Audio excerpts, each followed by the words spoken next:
नमस्कार, मैं हूं सौरभ शर्मा। करीब 20 घंटे बाद 5 Rafale fighter jets Ambala airbase पर लैंड करने वाले हैं। फ्रांस से चले ये लड़ाकू विमान अभी यूएई के अल दफरा एयरबेस पर हैं, जो कल दोपहर 2 बजे अंबाला एयरबेस पर लैंड करेंगे। फ्रांस से अंबाला तक रफाल करीब 7000 किलोमीटर का सफर तय करेगा। अंबाला में रफाल की ग्रैंड वेलकम की तैयारियां मुकम्मल हो चुकी हैं। एयरफोर्स ने रफाल की लैंडिंग से पहले अंबाला एयरबेस के 3 किलोमीटर के इलाके को नो ड्रोन जोन घोषित कर दिया है। हिंदुस्तान की सरजमीं पर रफाल के उतरने से पहले ही चीन और पाकिस्तान में हड़कंप है। इंडियन एयरफोर्स के बेड़े में रफाल के शामिल होने से आखिर चीन और पाकिस्तान में खलबली क्यों मची है? रफाल में ऐसा क्या है जो हिंदुस्तान के दुश्मन कांप रहे हैं? ऐसे ही हर सवाल का जवाब आपको मिलने जा रहा है।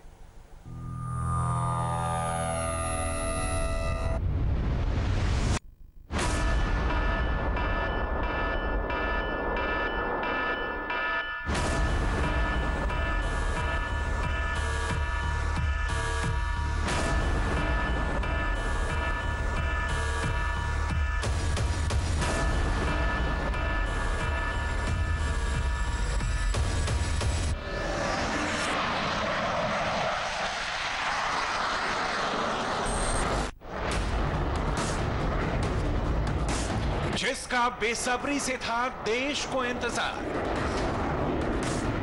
बॉर्डर पर आ रहा है वो हिंदुस्तान का ब्रह्मास्त्र।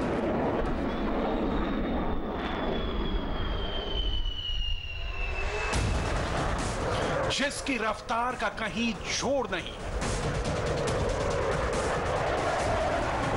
जिसकी ताकत का कोई तोड़ नहीं।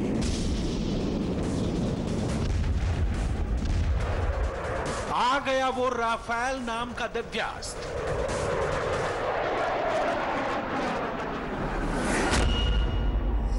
एक साथ होगा 3-3 शिकार। हवा में फाइटर प्लेन पर अटैक, जमीन पर बंकर पर हमला और समंदर में शिप होगी टारगेट। जब देश का पहला राफेल भारत के आसमान में उड़ान भरेगा तो खुद ही इनका सारी कोशिशों का, साजिशों को ध्वस्त कर देगा। जो प्रधानमंत्री कह रहे हैं उसका मतलब क्या है? राफेल में ऐसा क्या है जिसने इमरान खान और जिनपिंग की टेंशन बढ़ा दी है? आज आप पहली बार देखिए आसमान के सबसे ताकतवर फाइटर की फैक्ट फाइल। न्यूक्लियर वॉरहेड से लैस राफेल का 100% टेक्निकल विश्लेषण। आखिर राफेल का आना कितना जरूरी था? राष्ट्र हित को नजरअंदाज करते हुए जो फैसले कई दशकों से रुके हुए थे, उन्हें अब एक के बाद एक प्रायोरिटी के आधार पर लिया जा रहा है। दुनिया के उस सबसे डेंजरस लड़ाकू विमान का एक एक पुर्जा खुलेगा। कितनी तेज है स्पीड, कितनी लंबी है रेंज, कितना जोरदार है हमला, क्या है fire power. Multi role fighter plane Rafale के नाम से शुरुआत करते हैं। फ्रेंच भाषा में राफेल का मतलब होता है हवा का तूफान। राफेल जब हवा को चीरता हुआ आसमान में टेक ऑफ करता है तो फिर दुश्मन को अपने सामने टिकने नहीं देता।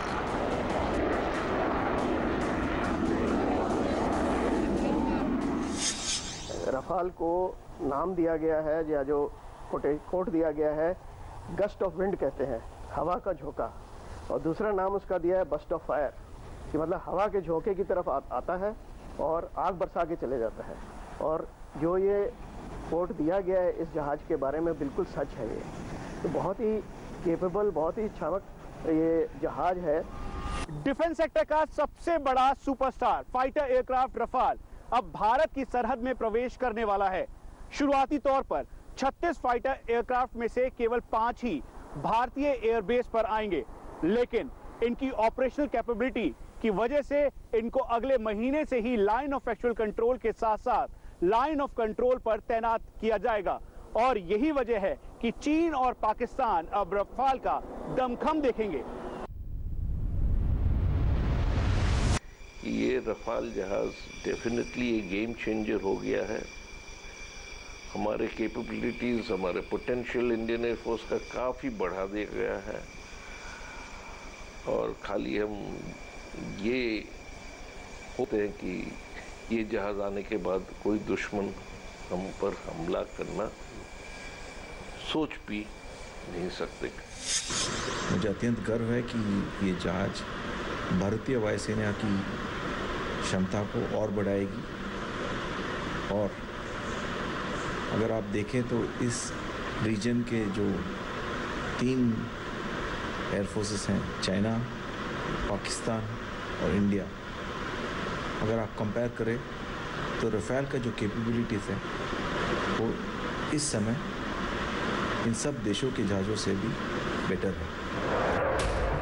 राफेल में ऐसा बहुत कुछ है जिसके आगे दुनिया का खतरनाक से खतरनाक फाइटर प्लेन फेल हो जाता है।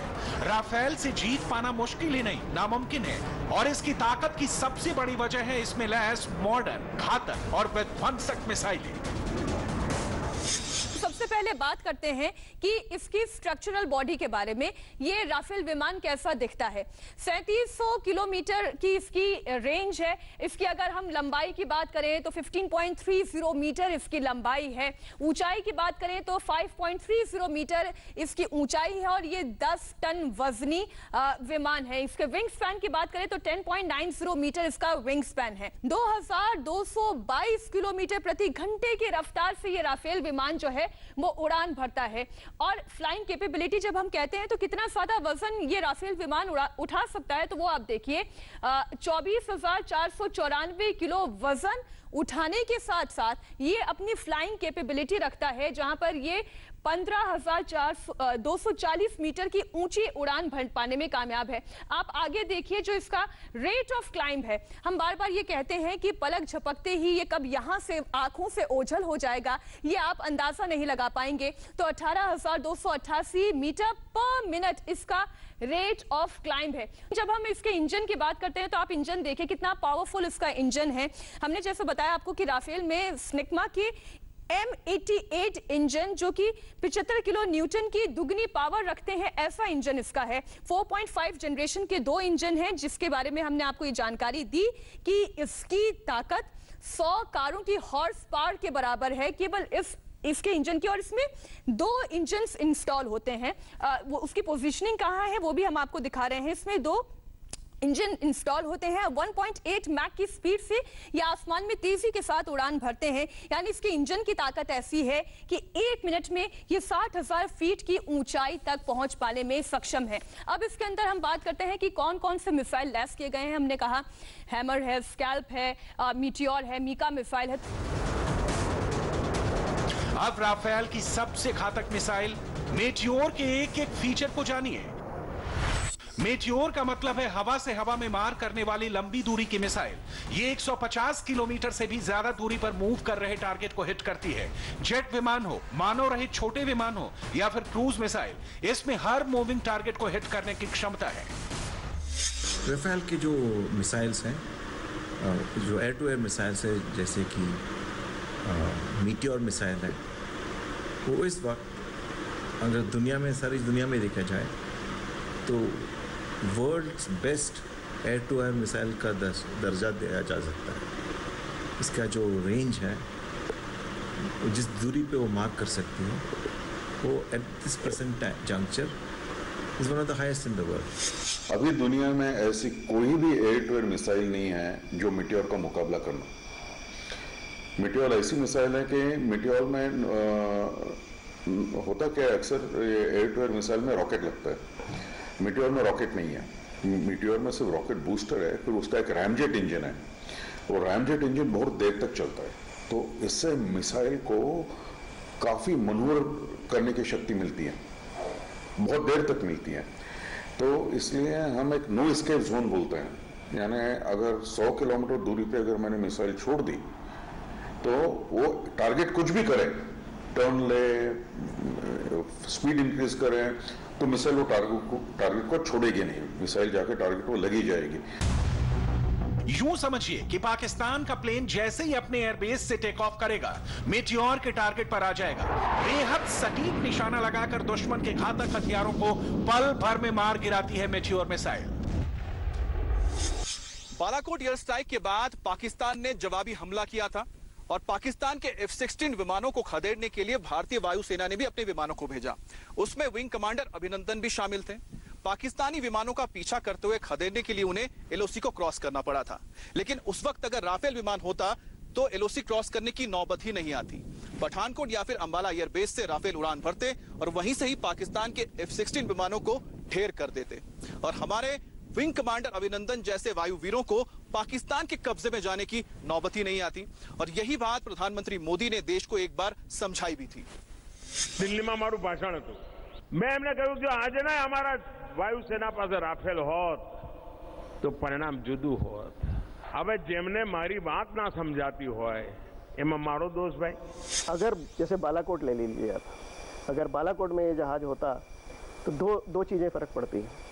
एक तो जो हमने वेपन यूज़ किए वो जो भी स्टैंड ऑफ था 60 किलोमीटर 100 किलोमीटर जो भी था हमने यूज़ किया। अब इसका आप देख लीजिए जो आपने स्काल्प के बारे में बात की थी उसकी क्षमता कितनी है 550 किलोमीटर। तो कितनी दूर से हम गिरा सकते हैं, डीप इनसाइड अपने टेरिटरी से मार कर सकते हैं। दूसरी बात, बालाकोट टाइम में अगले दिन उन्होंने कुछ हरकत की, उन्होंने BVR यूज़ किए जो अमेरिकन BVR थे अमराम। अब हमारे पास इसमें देखिए जो इसकी जो BVR है बियॉन्ड विजुअल रेंज मिसाइल जिसको बोलते हैं, जैसे मैं आपको बोल रहा था कि लंबे हाथ, वैसे ही अब इसकी आप देख लीजिए क्षमता 150 किलोमीटर जो भी मीटियोर आ रहा है, तो कितनी दूर से गिरा सकते थे। पाकिस्तान का F-16 कैसे बिना दुश्मन से लड़े खाक होता, इसका राज छिपा है राफेल पर लगने वाली मेटियोर मिसाइल में। यह बियॉन्ड विजुअल रेंज मिसाइल है, यानी यह टारगेट पर बिना देखे फायर कर सकती है। ऐसा एडवांस राडार सिस्टम की वजह से हो पाता है। जो रेडार है और उसके साथ जो हमारे पास एवैक्स है, हम दोनों कंबाइन करके बहुत सारे target instantly track while scan जो हम कहते हैं कर सकते हैं। और हम मिसाइल एक जहाज पर एक मिसाइल नहीं चलाएंगे, ज़रूरत पड़े तो साइमल्टेनियसली हम काफ़ी मिसाइल्स छोड़ सकते हैं और अलग अलग टारगेट पर। तो और जो हमारे पास एयर टू ग्राउंड मिसाइल आएंगे इस जहाज़ के साथ, आप लोगों को पता है बालाकोट में क्या हुआ, हमने शायद मिसाइल लॉन्च किया 100 किलोमीटर दूर से। अभी जो हमारे पास मिसाइल आ रहे हैं स्कैल्प वगैरह, इनका रेंज 100 किलोमीटर से ज़्यादा है। तो आप सोच लीजिए, हमें बॉर्डर बिना क्रॉस करे हम टारगेट्स को एंगेज कर सकते हैं। मेटियोर दुनिया की सबसे बेहतरीन बियॉन्ड विजुअल रेंज कैपेबिलिटी वाली मिसाइल है। वर्ल्ड के किसी भी दूसरे फाइटर प्लेन में मेटियोर मिसाइल जैसी ताकत और क्षमता वाली मिसाइलें नहीं है। मौसम कोई भी हो, रेगिस्तान की प्रचंड गर्मी या बर्फीले पहाड़ों की फ्रीजिंग ठंड, मेटियोर मिसाइल पर मौसम का कोई असर नहीं पड़ता। बस दुश्मन का हथियार या ठिकाने का कमांड मिलना चाहिए। पायलट के ट्रिगर दबाते ही टारगेट की बर्बादी फिक्स है। पाकिस्तान के पास एक भी ऐसी मिसाइल नहीं है जो मेटियोर मिसाइल का मुकाबला कर सके। चीन के पास एयर टू एयर मिसाइल तो है, लेकिन उनका सक्सेस रेट बिल्कुल भी भरोसेमंद नहीं है। इसका मतलब बिल्कुल साफ है, चाहे चीन हो या फिर पाकिस्तान, अगर उनके विमान भारतीय एयर स्पेस में दाखिल होते हैं तो फिर समझ लीजिए कि भारतीय वायुसेना का रफाल पूरी तरह से तैयार है। राफेल और मीटियोर कॉम्बिनेशन से वो F-16 को पता भी नहीं चलेगा कि when where shot him and how it has got shot. As far as J-20 is concerned, जो J-20 जो एयरक्राफ्ट है उसकी खूबी सिर्फ एक ही है कि ये अपने आप को स्टिल्थ एयरक्राफ्ट कहलाता है। लेकिन कितना स्टेल्थ है, ऐसा कोई भी एयरक्राफ्ट नहीं जो एकदम स्टेल्थी रहता है। एयरक्राफ्ट रडार उसको अगर 100 किलोमीटर पे पकड़ता है तो स्टेल्थ एयरक्राफ्ट को रडार 50 किलोमीटर पे पकड़ा है, लेकिन पकड़ेगा तो जरूर। तो ये हमें देखना है कि J-20 के रिपोर्ट जो अब तक आए वो रिपोर्ट्स इतना कुछ खास नहीं है। राफेल का और J-20 का मुकाबला बराबरी का नहीं होगा। राफेल J-20 से एक बेहतर एयरक्राफ्ट साबित होगा। एक तो जो चाइनीज वाला जो जहाज है ये पेपर पे क्लेम कर रहे हैं, उसमें दो मुद्दे आते हैं। एक तो क्लेम करना, एक तो चाइनीज उनको पता है, आपको पता है कि अगर 5 फीट का बंदा है तो उसको 10 फीट का दिखाएंगे, बढ़ा चढ़ा के बोलते हैं। अब सच्चाई क्या है वो इतना टाइट रखते हैं कि किसी को पता नहीं है। ठीक है, नंबर 1 तो क्लेम करने को हम कोई भी कुछ भी क्लेम कर सकता है। नंबर दूसरी बात जो है चाइना का जो टेक्नोलॉजी है वो थोड़ी खिचड़ी टेक्नोलॉजी है। वो क्या किया, पहले एस्पियानेज करके टेक्नोलॉजी इधर से ले ली उधर से ले ली, उसके बाद रिवर्स इंजीनियरिंग की, करेक्ट। और वेरस जो रफाल जो बनाया गया है, ये जो कंपनी है, इसका पुराना हिसाब जहाज बनाता रहा है, एडवांस करता रहा है उसको, लाइक मिराज 2000 इतना बढ़िया जहाज बनाया है। 5 राफेल विमान कॉम्बैट रेडी पोजीशन में हैं।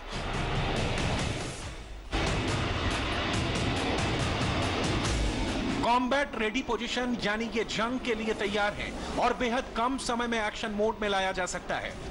फाइटर प्लेन पर लगने वाली एक से बढ़कर एक घातक मिसाइलें पहले ही हिंदुस्तान पहुंच चुकी हैं। राफेल के पास ऐसे ऐसे घातक मिसाइलों को ले जाने की क्षमता है जो दूसरे फाइटर प्लेन से संभव ही नहीं हो सकता। राफेल की एक और ताकत का नाम है स्कैल्प। ये लॉन्ग रेंज मिसाइल है। ये हवा से जमीन पर किसी भी टारगेट को हिट कर सकती है, मजबूत से मजबूत बंकर को पल में उड़ा सकती है। जमीन से अगर राफेल पर हमला हुआ तो उसे भी नाकाम करने में कारगर है स्कैल्प मिसाइल। इस मिसाइल को स्कैल्प नाम क्यों दिया गया है, इसके पीछे भी एक बेहद खास वजह है। इसका जो परफॉर्मेंस है, उसके जो एवियोनिक्स हैं, उसके जो वेपन्स हैं, अब वेपन्स में जो साथ में आ रहे हैं उनसे भी क्षमता बढ़ेगी। तो वेपन्स में जैसे दूर से स्टैंड ऑफ वेपन्स आ रहे हैं, जैसे इसकी स्काल्प, मीटियोर मिसाइल जो दूर से एयर टू एयर मिसाइल आ रही है, क्लोज अगर कॉम्बैट थोड़ा पास में होता है तो उसके लिए मिसाइल आ रही है। अभी न्यूज़ में आ रहा है कि हैमर भी हम खरीद रहे हैं, जो कि वेपन है, जो कि कम स्टैंड ऑफ, मतलब 60-70 किलोमीटर वाला स्टैंड ऑफ। तो ये जो वेपन सूट्स आ रहे हैं और जो जहाज के मिला के हमारी जो क्षमता है वो काफ़ी बढ़ जाएगी। सबसे बड़ी बात यह है कि हमारी जो माउंटेन में वॉरफेयर करने की शक्ति है उसमें बढ़ावा आएगा। स्कैल्प मिसाइल में किसी भी बंकर को बर्बाद करने की क्षमता है। स्कैल्प मिसाइल की रेंज 600 किलोमीटर यानी दुश्मन के घर में घुसकर मारने वाली डीप रेंज मिसाइल। यह ब्रह्मोस क्रूज मिसाइल से डबल दूरी वाला टारगेट हिट कर सकती है। इसमें एक खास तरह का वॉरहेड लगा होता है। यह मिसाइल पहले टारगेट के आसपास के एरिया को आइडेंटिफाई करती है, फिर मेन एक्सप्लोसिव को ट्रिगर करता है। स्कैल्प मिसाइल एक मल्टी रोल मिसाइल ही नहीं, इसके कई नाम भी हैं, ढेर सारे फीचर्स भी हैं और हर खूबी की वजह से इसका एक अलग नाम पड़ गया। स्कैल्प मिसाइल को स्टॉर्म शैडो मिसाइल भी कहा जाता है। इसे फायर एंड फॉर्मेट मिसाइल के नाम से भी जाना जाता है। एक बार लॉन्च हो गई तो इसको रोकने का स्कोप खत्म हो जाता है, फिर इसे कंट्रोल नहीं किया जा सकता। अब रफाल के स्टॉर्म शैडो मिसाइल के निशाने पर पाकिस्तान के बॉर्डर में मौजूद एयरबेस से उड़ने वाले लड़ाकू विमान और पश्चिमी तिब्बत में चीन के एयरबेस से उड़ान भरने वाले जे सीरीज के लड़ाकू विमान हैं। लद्दाख की इन ऊंची ऊंची पहाड़ियों पर पहले ही भारतीय वायुसेना ने अपने आधुनिक विमानों को तैनात कर रखा है और उनकी गर्जना एलएसी को पार करके चीन के एयर बेसेस में खलबली मचा रही है। अब जरा सोचिए कि ऐसे हालात में अगर पहाड़ी जंग का सुल्तान राफेल अगर यहां पर तैनात होता है तो चीन के जे सीरीज विमानों का क्या होगा। आपको बता दें कि अफगानिस्तान और चीन का शिंजियांग भी अब राफेल के रेंज में है और इसका मतलब होता है कि चाहे दुश्मन पाताल में भी छुप जाए, अब उसका तबाह होना निश्चित है। मेरे को याद आता है कि एक स्पाइडरमैन की पिक्चर आई थी, उसमें उसका जो एनिमी होता है उसके बाद 2-3 हाथ होते हैं, 2 मेटालिक हाथ होते हैं, कुछ हाथ छोटे होते हैं, कुछ बड़े होते हैं। तो मेरे को भी जब मैं रफाल को देखता हूँ मुझे भी वो स्पाइडरमैन की वो जो उसकी याद आ जाती है कि अगर हवा में आप बात कर रहे हैं, बॉक्सिंग कर रहे हैं, तो उसके बाद छोटे हाथ भी हैं, बड़े हाथ भी हैं, मतलब दूर से भी मार सकता है, पास से भी मार सकता है। सिमिलरली अगर ग्राउंड अटैक कर रहे हैं तो उसके पास से मारने वाले वेपन भी हैं, दूर से मारने वाले वेपन भी हैं और बड़ी एक्यूरेसी है। ये तो है ही है मारने की क्षमता। उसका जो सेल्फ प्रोटेक्शन सूट है वो बहुत बढ़िया है। राफेल जल, थल और नभ में एक साथ वार कर सकता है, परमाणु हथियार लेकर उड़ान भर सकता है और दुश्मन का ठिकाना मिट्टी में मिला सकता है। परमाणु ताकत से लैस मिसाइलें भी दुश्मन पर कहर ढा सकती हैं। राफेल की मिसाइल हवा और जमीन पर तो मार करती ही है, किसी भी दुश्मन की नेवी पर भी कहर बनकर टूट सकती है। AM-39 Exocet anti ship missile समंदर में तैनात बड़े बड़े जहाज को बर्बाद कर सकती है। राफेल की ताकत सिर्फ इस पर तैनात मिसाइल ही नहीं, लेजर गाइडेड खतरनाक हैमर हथियारों से भी हमला करता है राफेल। हैमर यानी highly agile and manoeuvrable munition extended range हथियार। हैमर की रेंज 60 से 70 किलोमीटर तक है। हैमर लद्दाख जैसे पहाड़ी इलाकों में भी मजबूत से मजबूत शेल्टर और बंकरों को तबाह कर सकती है। हैमर मिसाइल 3 मीटर लंबी है और इसका वजन 330 किलो है। राफेल विमान में एक साथ 6 हैमर को फिट किया जा सकता है। जीपीएस और इंफ्रारेड तकनीक से कंट्रोल होने वाला यह विध्वंसक मिसाइल दुश्मन के टारगेट से बिल्कुल भी नहीं चूकता। राफेल अपने अलग अलग वॉरहेड से 500 पाउंड से लेकर 2000 पाउंड तक के लेजर गाइडेड बम दुश्मन के ठिकानों पर बरसाता है। राफेल में एक छोटी हवा से हवा में और हवा से जमीन पर मार करने वाली मिसाइल है। 112 किलो का वजन ले जाने वाली ये मीका मिसाइल 20 किलोमीटर तक दुश्मन पर निशाना लगा सकती है। इसमें 20 किलो का वॉरहेड लगा होता है। रफाल की और क्या क्या खूबियां हैं जो इसे दुनिया के तमाम दूसरे फाइटर जेट से बेमिसाल बेजोड़ बनाती हैं? कैसा है रफाल का सेंसर, कैसा है पायलट का हेलमेट, बहुत सी जानकारियां एक ब्रेक के बाद।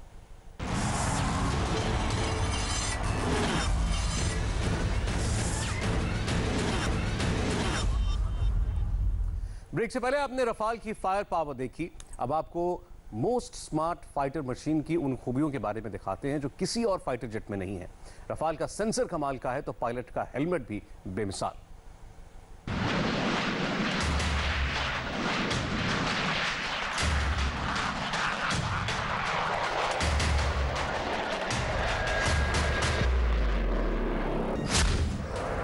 ये मल्टी रोल कॉम्बैट एयरक्राफ्ट सिर्फ घातक हथियारों से ही लैस नहीं है, राफेल एक स्मार्ट फाइटर मशीन भी है। राफेल के अंदर कमाल का ह्यूमन मशीन इंटरफेस सिस्टम भी है।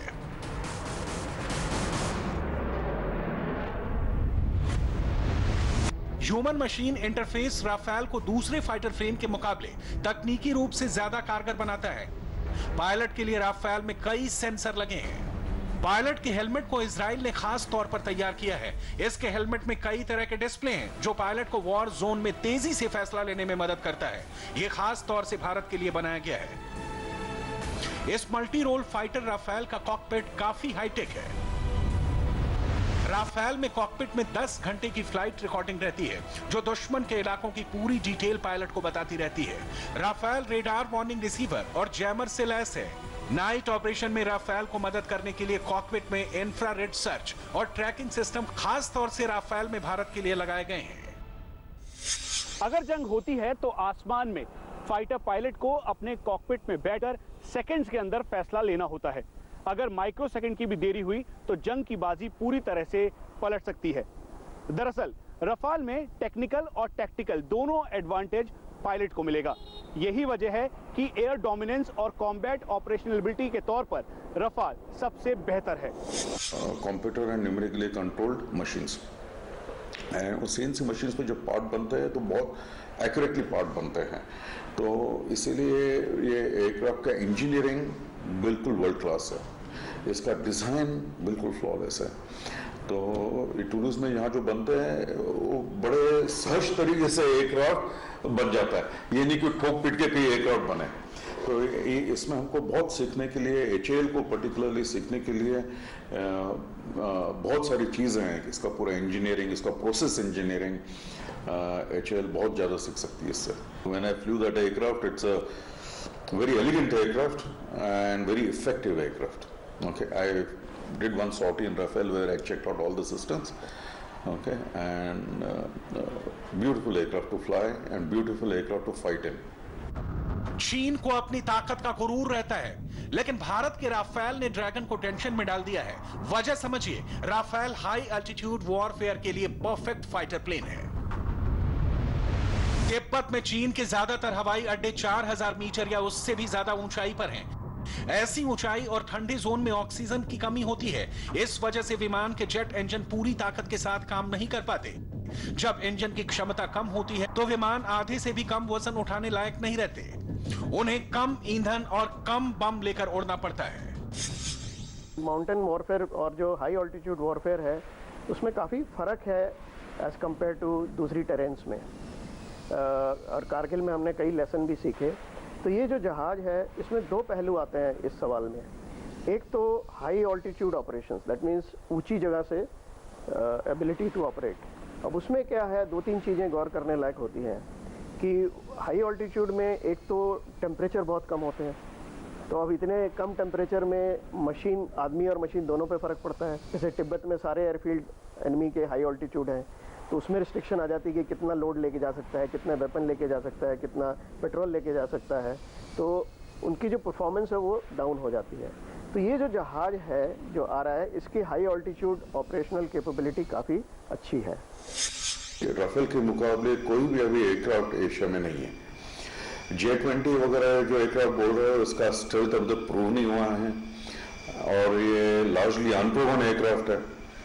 तो इसलिए मैं ये समझता हूँ कि एयरफोर्स के लीडरशिप ने बहुत अच्छा डिसीजन लिया है कि जैसे ये एयरक्राफ्ट आता है इसको हम डिप्लॉय कर रहे हैं।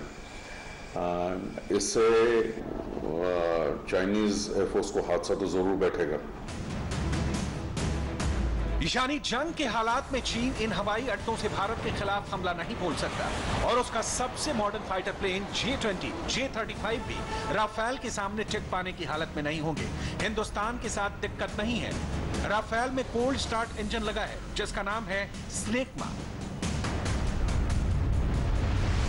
राफेल में स्नेकमा के M88 इंजन लगे हैं जिनसे 75 किलो न्यूटन की दोगुनी पावर मिलती है, यानी इसके 4.5 जनरेशन के 2 इंजन करीब 100 कारों के बराबर का हॉर्स पावर पैदा करते हैं। जैसे ही राफेल का इंजन ऑन होता है, इसके आफ्टर बर्नर्स इसको 1.8 मैक की स्पीड से आसमान में उड़ा देते हैं, यानी 1912 किलोमीटर की रफ्तार से आसमान की ऊंचाइयों में पहुंच जाता है। अपने ट्विन इंजन की ताकत से राफेल 1 मिनट में 60,000 फीट की ऊंचाई पर पहुंच सकता है। लद्दाख जैसे ठंडे इलाकों में जहां तापमान माइनस से नीचे चला जाता है, तो ऐसे इलाकों में राफेल का कोल्ड स्टार्ट इंजन बहुत ही मददगार साबित होगा। कोल्ड स्टार्ट इंजन को आप इस तरह से समझ सकते हैं कि बर्फीले इलाकों में इंजन को स्टार्ट होने में वक्त लगता है, लेकिन राफेल का कोल्ड स्टार्ट इंजन बिना देरी के स्टार्ट हो सकता है और यह विमान अपने ऑपरेशन के लिए उड़ान भर सकता है। आसमान में अगर डॉग फाइट की बात करें तो राफेल का सुपर पावरफुल इंजन चीन और पाकिस्तान दोनों ही विमानों के छक्के छुड़ा सकता है। अगर हम बात करते हैं किसी जंग की, तो वैसे हालात में पाकिस्तान को एक राफेल को रोकने के लिए अपने 2 F-16 विमानों को लगाना पड़ेगा और कुछ ऐसा चीन को भी करना पड़ेगा जंग के हालात में। राफेल के जो रेंज है, मतलब जितना दूर जा सकता है वेपन्स के साथ, वो शायद सुखोई से भी ज्यादा है। करीब मेरे ख्याल में करीब क्लोज टू 3000 किलोमीटर्स है। तो जो डेप्थ में हम रखा गया है, रखने की बात सोच लिया है, हमें कोई दिक्कत नहीं होगा कि हम LAC क्रॉस करें या LAC दोनों क्रॉस कर सकते हैं आराम से अंबाला से, कोई दिक्कत नहीं। आप जानते हैं रफाल एक बार में 3700 किलोमीटर की उड़ान भर सकता है। मतलब चीन हो या पाकिस्तान, 1500 किलोमीटर तक सब कुछ तहस नहस कर सकता है रफेल। ऐसी ही कई खूबियां जो रफाल को चीन और पाकिस्तान के फाइटर प्लेन से बेमिसाल बनाती हैं। देखिए एक छोटे से ब्रेक के बाद। कितनी रफ्तार से उड़ सकता है रफाल, कितना वजन आसमान में ले जा सकता है यह फाइटर प्लेन, क्यों रफाल को पकड़ना किसी भी रडार के बस में लगभग नहीं है, चीन और पाकिस्तान में कहां तक रफाल फाइटर प्लेन मार कर सकता है, इन सारे सवालों के जवाब आपको इस रिपोर्ट में मिलेंगे। अपने दमदार इंजन की वजह से फुली लोडेड हालत में राफेल 24,500 किलो का होता है। इतने वजन के साथ राफेल 2000 किलोमीटर प्रति घंटे से ज्यादा की रफ्तार से फ्लाइंग कर सकता है। स्पीड 2222 किलोमीटर प्रति घंटा है। उड़ान 15,240 मीटर की ऊंचाई तक। रेट ऑफ क्लाइंब 18,288 मीटर प्रति मिनट है। फ्लाइंग कैपेबिलिटी 24,494 किलोग्राम वजन के साथ उड़ान भर सकता है।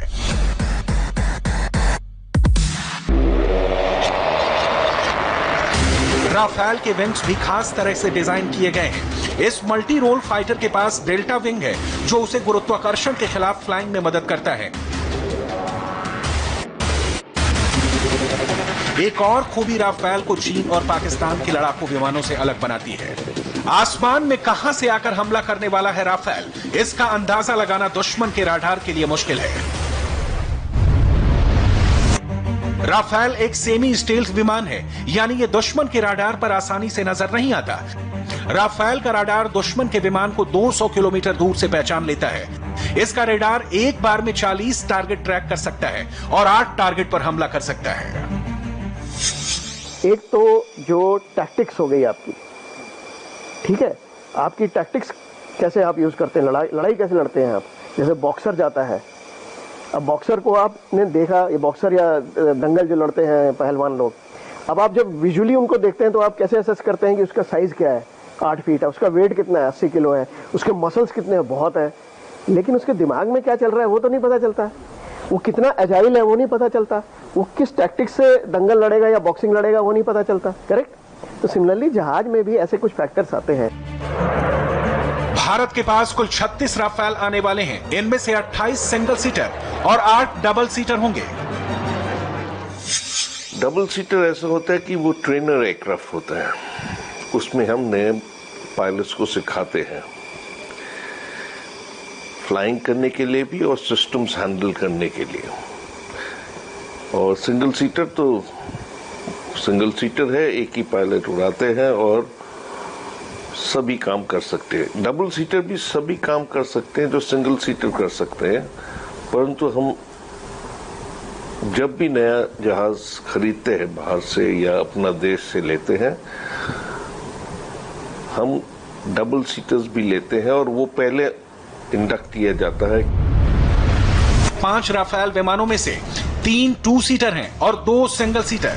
ये अंबाला की 17th गोल्डन एरोज स्क्वाड्रन का हिस्सा होंगे, जबकि दूसरी स्क्वाड्रन पश्चिम बंगाल के हाशीमारा बेस पर तैनात की जाएगी। एक स्क्वाड्रन में अमूमन 16 से 18 विमान होते हैं, इसलिए दोनों ही एयरबेस पर 18 राफेल तैनात करने का प्लान है।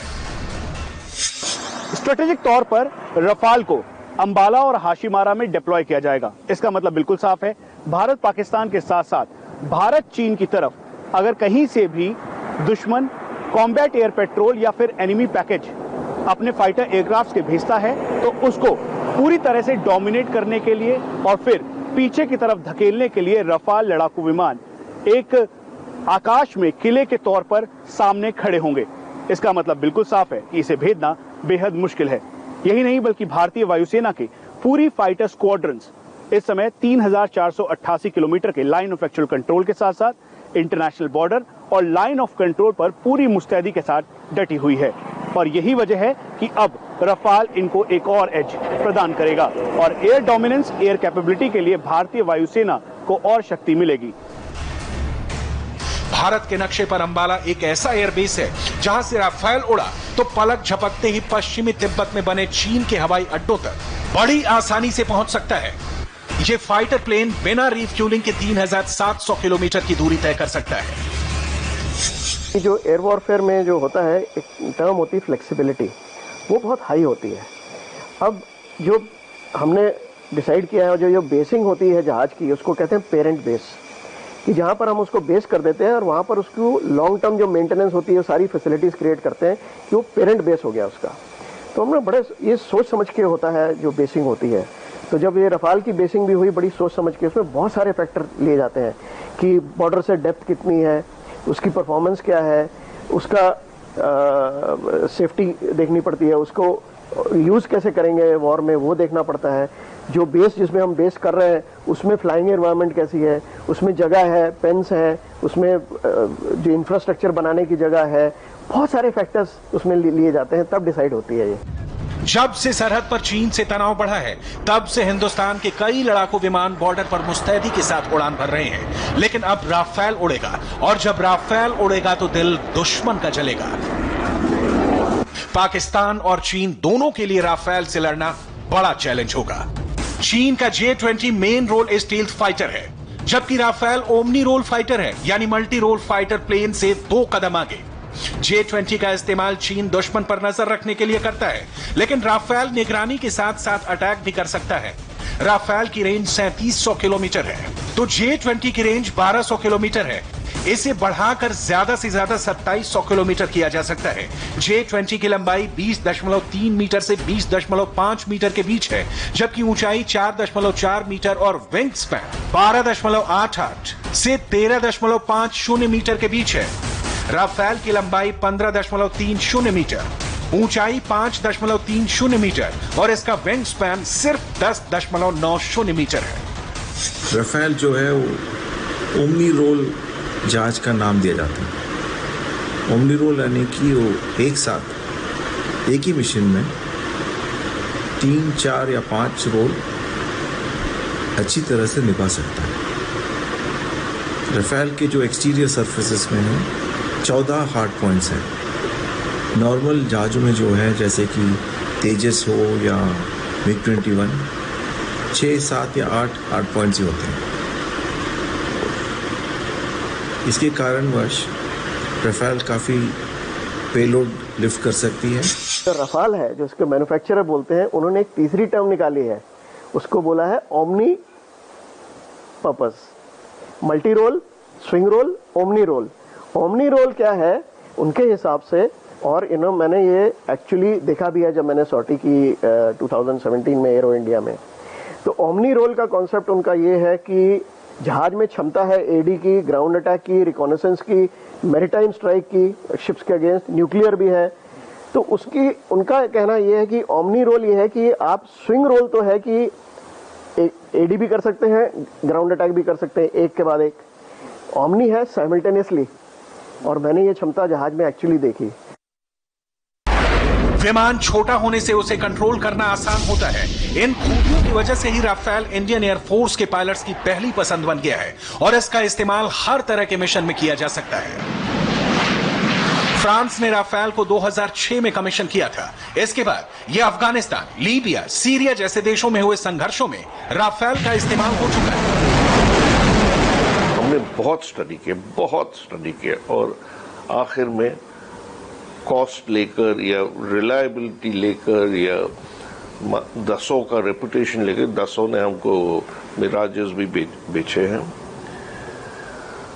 हमने देखा कि Rafale is best suited for Indian Air Force as far as many criteria go, not only technology but reliability of the aircraft, the support, maintenance from Dassault. Air force में जब हम थे तो हमको लगता था कि राफेल जल्दी आ जाए, लेकिन मोदी जी और पर्रिकर जी उन्होंने बहुत अच्छा निगोशिएशन को गाइड और मेंटोर किया है और कोई जल्दी नहीं दिखाई और हमको काफी बड़ा डिस्काउंट मिला ये ओवरऑल ये राफेल डील में, क्योंकि हमने अपने तरफ से कोई ज्यादा जल्दी नहीं दिखाई। भारत को एक medium multi role fighter plane की जरूरत काफी वक्त से महसूस हो रही थी। इंडियन एयरफोर्स के फ्लीट में भारी और हल्के लड़ाकू फाइटर प्लेन तो थे। इस कमी को पूरा करने के लिए दुनिया के 6 बड़े एयरक्राफ्ट मैन्युफैक्चरर से बात शुरू हुई। बाद में यूरो फाइटर और राफेल को शॉर्टलिस्ट किया गया। 2012 में शुरू हुई डील के बाद अब जाकर राफेल के आ जाने के बाद ये भारत की वायु शक्ति कई गुना बढ़ने वाली है।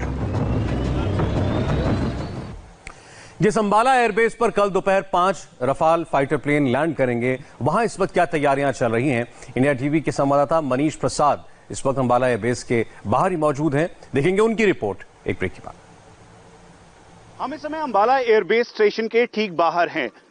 कल से ये एयरफोर्स स्टेशन रफाल के गोल्डन एरो स्क्वाड्रन के लिए जाना जाएगा। ठीक दोपहर को 2 बजे यहां पर एयरफोर्स चीफ RKS भदौरिया होंगे और उन्हीं के नाम से टेल नंबर रफाल का RB001 रखा गया है। यहां पर 5 की संख्या में रफाल फाइटर एयरक्राफ्ट लैंड करीबन 2 बजे करेंगे, जिसमें से 2 ट्रेनर हैं और 3 सिंगल सीटर हैं। इस एयरबेस को पूरी तरीके से तैयार किया गया है। अभी यहां पर द बुल्स और साथ में द टस्कर हैं। दरअसल रफाल फाइटर एयरक्राफ्ट में कुल मिला के 36 फाइटर एयरक्राफ्ट अंबाला और साथ में हाशिमारा पहुंचने हैं। यहां पर अंबाला में इसकी गोल्डन एरो स्क्वाड्रन, जिसे 17 स्क्वाड्रन कहा जाता है, उसको बेस बनाया गया है। हम आपको यह भी बता दें कि 2016 में MiG-21 की स्क्वाड्रन को डिसबैंड किया गया और फिर 2019 में एक बार फिर से इस स्क्वाड्रन को दोबारा से स्टार्ट किया गया और उस दौरान air chief marshal BS Dhanoa, जो कि MiG-21 के कारगिल युद्ध के दौरान इसी स्क्वाड्रन के CEO थे, वो भी मौजूद थे। अब रफाल को पूरे वेपन सिस्टम के साथ इक्विप किया गया है, जिसमें मेटियोर जिसकी रेंज करीबन 120 किलोमीटर, स्कैल्प जिसकी रेंज करीबन 560 से लेकर 600 किलोमीटर है। उसके अलावा मीका जिसकी रेंज 80 किलोमीटर है और हैमर को भी इंटीग्रेट किया जाएगा जो मीडियम रेंज मिसाइल है और इसकी रेंज करीबन 60 से 70 किलोमीटर हाई ऑल्टीट्यूड एरिया में है। अब पूरी तैयारी कर ली गई है अंबाला एयरबेस पे और खासतौर पे इसको मॉडर्न टेक्नोलॉजी के साथ पूरी तरह से इक्विप्ड किया गया है। और हम आपको ये भी बता दें, इस बात का ध्यान रखा गया है कि आसपास का जो एरिया है वहां पर बर्ड हिट ना हो, इसीलिए लोकल एडमिनिस्ट्रेशन ने इस पूरे एरिया के 3 किलोमीटर तक नो फ्लाई जोन और साथ में नो यूएवी जोन करार कर दिया है। कैमरा पर्सन बाबर मसूद के साथ मनीष प्रसाद, इंडिया टीवी, अंबाला।